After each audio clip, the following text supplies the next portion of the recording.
Fala pessoal, sejam bem-vindos ao segundo devlog de Dream Nightmare. No vídeo anterior eu apresentei para vocês a base do projeto. E hoje eu vou mostrar aqui na tela para vocês um pouquinho do sistema de RPG, como eu transformei toda a parte do livro de suspense em mecânicas para o jogo de RPG. Então se vocês curtem sistema de RPG de mesa, jogos independentes, eu vou pedir para vocês deixarem seu like, curtirem aí o canal, seguirem para acompanhar todos os passos que eu estou fazendo, não só do RPG, mas também do anime e da web novel e dos shorts que vocês têm acompanhado dos nossos personagens aí no mundo dos sonhos. E aqui na tela, pessoal, como vocês podem ver, eu já tenho uma base do livro do mestre e também do manual do jogador. Então, para contextualizar, dentro desse livro do mestre eu já criei a maior parte das mecânicas. Eu tive que adaptar todo o mundo dos sonhos e criar mecânicas focadas nessa parte do desenvolvimento.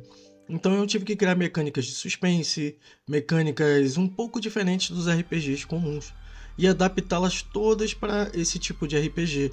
Então o livro ele é um complemento, porque é onde a história ocorre, tudo o que está acontecendo, e o livro do mestre ou do jogador, ele é o livro base para que o mestre e o jogador possam compreender um pouco das mecânicas, como é que funciona o mundo dos sonhos, qual é o papel do mestre e o papel do jogador, como é que é o sistema base, a base de dados, o sistema de fragmentos, o funcionamento dos sonhos, que eles se moldam de acordo com o jogador.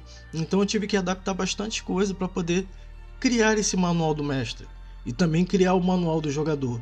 O manual do jogador ele é mais uma base para que ele possa entender como é que funciona o personagem, como é que é o arco do personagem, o horror psicológico, a sobrevivência emocional. Então, um completa o outro.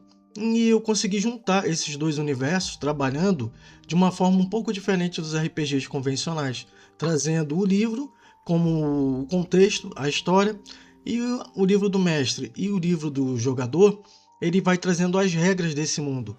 O mundo ele vai se moldar de acordo com o jogador, se o jogador está bem, se o grupo está bem, se o grupo está unido, se o grupo está desunido. Então, essa base do livro de RPG, ele trouxe um pouco da essência do livro para cá e eu tive que adaptar algumas coisas para que pudesse então apresentar como um jogo. Foi um pouquinho complicado, eu ainda estou desenvolvendo essa parte. O manual do jogador ele já está pronto, porém aqui o manual do mestre ainda faltam alguns pontos a serem desenvolvidos. E eu estou aos poucos montando aqui porque como a história é um pouco longa, então eu tenho que adaptar bem todos os locais, todos os capítulos do jogo, do livro, para o jogo, para que possa assim ter uma coesão entre eles. Então eu estou adaptando aos poucos. A gente já fez uma primeira jogatina a gente já jogou uma primeira vez. O pessoal veio para cá, meus sobrinhos vieram para cá e nós jogamos e levamos aí umas 6, 7 horas para chegar na metade do livro. Desenvolveu bastante coisa e a gente conseguiu ter assim boas visões da mecânica, da jogabilidade e até incluir mais coisas que eu vou colocar futuramente no RPG também e adaptar algumas coisas do RPG para que fique um pouco melhor e tenha um pouquinho mais de jogabilidade.